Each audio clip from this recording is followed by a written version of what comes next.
Elle est beaucoup moins connue que sa consoeur américaine. Pourtant, la petite ville anglaise de Boston est devenue célèbre lors du référendum. C'est la ville qui a le plus voté Brexit dans tout le pays, un raz-de-marée à 75%. Nous y avions été il y a un an. À l'époque, les habitants étaient confiants et pressés d'en finir. On veut vraiment que la première ministre enclenche ce truc-là, cet article 50 quelque chose. On veut une première ministre qui en est dans le pantalon. Yes, we do, yes. Nous y sommes retournés un an après. Depuis, l'article 50 a bien été déclenché. Les habitants ne regrettent pas leur choix, mais l'espoir et les certitudes ont laissé place à une grande frustration et à certaines désillusions. Je ne pensais pas que ça prendrait autant de temps. Ça n'avance pas comme on espérait. Je pense que le Brexit ne se déroule pas très bien, notamment à cause de l'attitude des Européens. Mais j'y crois toujours. Je préfère souffrir, même si le Brexit va être dur. De toute façon, nous, on est déjà de la classe ouvrière. Mon mari est d'accord avec moi.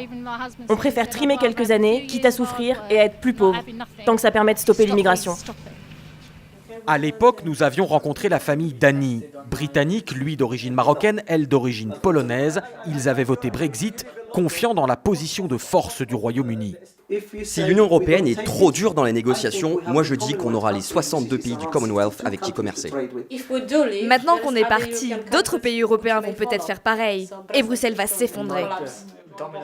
Mais aujourd'hui, le discours est plus nuancé pour lui et carrément différent pour elle. Nous n'étions pas bien préparés pour le Brexit. Theresa May est allée trop vite à Bruxelles, prématurément, et elle a reçu une claque. Retour à la réalité. Il y a des questions autour de la frontière irlandaise. L'immigration est un sujet complexe. Et qu'est-ce qu'on va faire avec les millions d'expatriés européens ? Avec la tournure que ça prend, maintenant je regrette.